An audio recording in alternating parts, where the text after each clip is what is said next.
উম্মত নয়। মুসলমান ঘরে বসবাস করলে যারা ভাবছেন মুসলমান তারা ভুল বুঝেছে। মাথা ঠুকলে যারা ভাবছেন মাথা ঠুকলে মুসলমান হওয়া যায় তারা ভুল পথে আছে।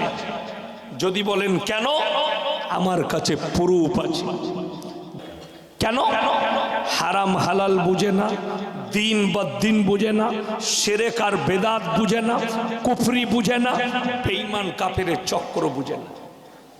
কালিয়াচকটা, কালিয়াচক এলাকায় সুজাপুর কালিয়াচক কত পার্সেন্ট মুসলিম আছে জানেন?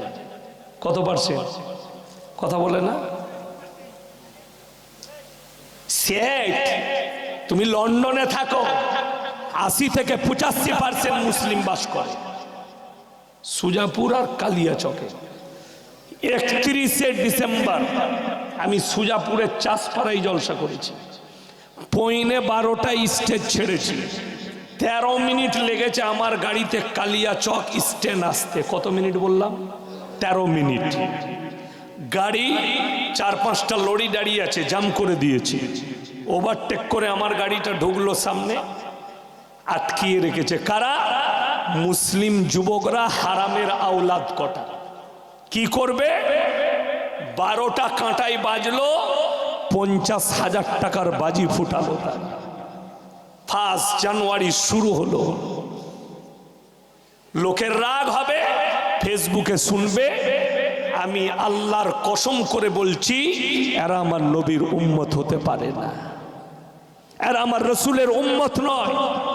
মুসলমান ঘরে বসবাস করলে যারা ভাবছেন মুসলমান তারা ভুল বুঝেছে। মাথা ঠুকলে যারা ভাবছেন মাথা ঠুকলে মুসলমান হওয়া যায় তারা ভুল পথে আছে। যদি বলেন কেন, আমার কাছে প্রুফ আছে, দলিল আছে। যারা মনে করছেন মাথা ঠুকলে, আল্লাহ কোরআনে ওই জন্য শর্ত রেখেছেন। কি রেখেছেন বললাম? শর্ত। আল্লাহ শর্ত শুনবেন। লাইসাল বিররা আন তুওয়াল্লু বুজুহাকুম কিবালাল মাশরিকি ওয়াল মাগরিব ওয়ালাকিন্নাল বিররা মান আমানা বিল্লাহ। আল্লাহ শর্ত রাখলেন কোরআনে। হে আমার নবী, পৃথিবীর মানুষকে বলে দাও, পূব কিংবা পশ্চিম দিকে মাথা ঠুকার নাম ঈমান নয়।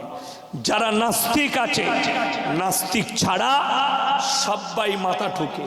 কেউ পূবে, কেউ পশ্চিমে, কেউ উত্তরে, কেউ দক্ষিণে, কেউ গাছের নিচে, কেউ কবরের সামনে, কেউ ঠাকুরের সামনে, কেউ আগুনের সামনে, কেউ পানির সামনে, কেউ সূর্যের সামনে, কেউ চন্দ্রের সামনে। ওই জন্য আল্লাহ কোরআনে শর্ত রাখলেন, পূব কিংবা পশ্চিম দিকে মাথা ঠোকার নাম ঈমান নয়। প্রকৃত ঈমান সেটা হচ্ছে মান আমানা বিল্লাহ। এটা 1 নম্বর, আল্লাহর উপরে বিশ্বাস। সবাই আনবেন, জোরে বলুন ইনশাআল্লাহ। এটা 1 নম্বর। ওয়াল ইয়াউমিল আখির, আমার পরকালের প্রতি। ওয়াল মালাইকাতি, আমার ফেরেশতাদের প্রতি। ওয়াল কিতাবি, আমার আসমানি কিতাবের প্রতি। ওয়ান নবিয়্যিন, আর যতগুলো নবী পয়গম্বর পাঠিয়েছি এদের প্রতি। এইগুলোর প্রতি বিশ্বাস আনার নাম হচ্ছে ঈমান। জোরে বলুন সুবহানাল্লাহ। এরপরে সিজদা করলে তবে তুমি মুমিন।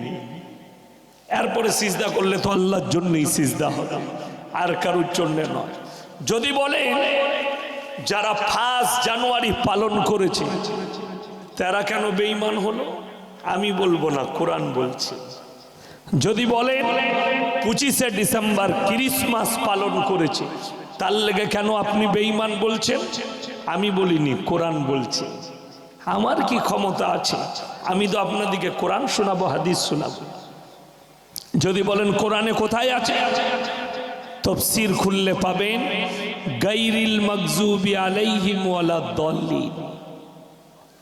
মাগযুম মানে ইহুদি, দল্লিন মানে নাসারা।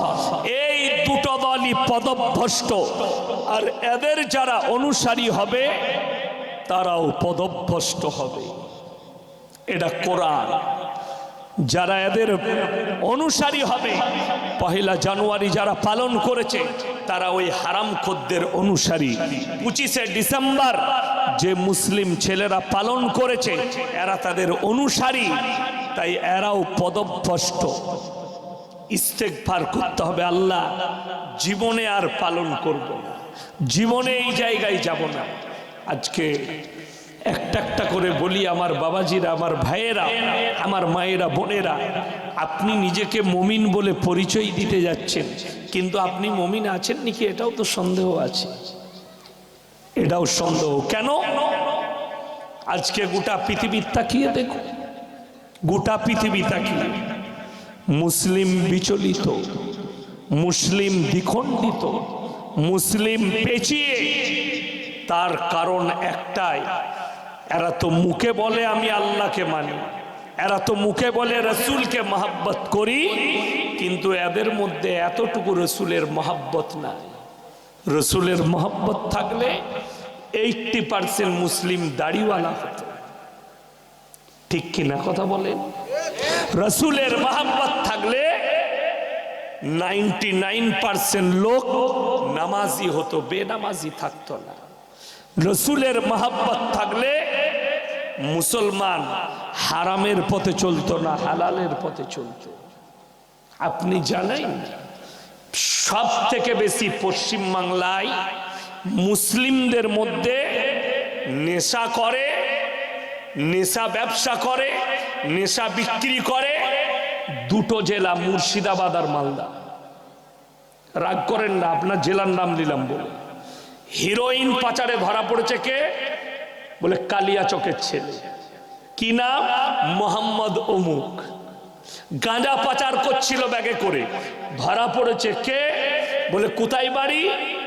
বলে বৈষম্যনগরে বাড়ি, মালদায় হরিশ্চন্দ্রপুরে বাড়ি। গাঁজা পাচার করছিল। কি নাম? মোহাম্মদ অমুক, শেখ অমুক, অমুক সরকার, অমুক হালদার, সব মুসলিম। জিজ্ঞেস করুন, মালদা জেলেতে গিয়ে যদি দেখেন সমস্ত ক্রিমিনালগুলো বেশিরভাগ মুসলিম। কেন? এদিকে ব্যবহার করা খুব সহজ, দিন নেই তো, এডুকেশন নাই তো, আপনার মধ্যে শিক্ষা নেই তো, আপনাকে ব্যবহার করা খুব সহজ। টাকার জন্য মানুষ নিজের ইমানকে বিক্রি করে, টাকার জন্য মানুষ নিজের সব কিছুকে বিলীন করে দেয়। কেন? আজকের মুসলমান ভেবেছে টাকাটাই সব কিছু, টাকার দ্বারাই সব পাওয়া যায়। আজকের মুসলমানের চিন্তাধারা। কিন্তু শুনেলেন এখনকার লোকরা, এখনকার যুবকরা কি বলে জানেন? আগেকার মানুষরা তো বেশ হাদিস কোরআন জানতো না বে, আমাদের বাপ দাদুরা। আমরা তো ভালো জানি আর নামাজও পড়ি। তুমি নামাজি বেশি, তুমি পরেজগার বেশি, কিন্তু প্রবলেমটা কি জানো? প্রবলেম কিন্তু একটা। কি প্রবলেম বলেন তো? প্রবলেমটা বলে দিই কি, আপনি নামাজও পড়েন, সব করেন, রোজাও রাখেন, কিন্তু কোরআনটা শুনেলেন সাবিকুন সাবিকুন উলাইকাল মুকাররাবুন ফি জান্নাতিন নাঈম সুল্লাতুম মিনাল আউয়ালিন ওয়া কালিলুম মিনাল আখিরিন। কোরআন হে নবী বলে দাও, তোমাদের মধ্যে থেকে অল্প সংখ্যক, তোমাদের পূর্ববর্তীদের মধ্যে থেকে বেশি সংখ্যক লোক জান্নাতে প্রবেশ করবে। তার মানে তুমি নামাজ পড়ো কিন্তু ব্যর্থ। নামাজ পড়লে হবে কি? এখনকার তো ছেলেরা নামাজ পড়ে, ফজরের নামাজ পড়ে বেরিয়ে চিন্তা করছে কার ক্ষতি করব, কাকে ধ্বংস করব। ঠিক বললাম না ভুল বললাম? হ্যাঁ, তা না হলে আমাদের দেশে ফার্স্ট কাতারে কালকে কি বার আছে? শুক্রবার। জুম্মার দিনে সুদখোররা আবার গোসল করে আগে আগে গিয়ে ফার্স্ট কাতারে বসে আতর লাগিয়ে। ঠিক বললাম না ভুল বললাম? রাগ করবে অনেকজন এই সুদের কথা বললি। সকালবেলায় সুদখোররা বলবে বাজে মলবি এনেছিলি বে, কোন মাল কটা? সুদখোর মাল কটা? এতে আমার যায় আসে না। उर्दूতে একটা প্রবাদ বাক্য আছে, किसको कहूं कैसे कहूं, जिसको कहूं जैसे कहूं, जिसके मुआफिक होता है वो राजी हो जाता है, जिसके खिलाफ होता है वो नाराज हो जाता है। तो हम क्या करें जो तुम्हारे खिलाफ जाओ। ये तो कुरान की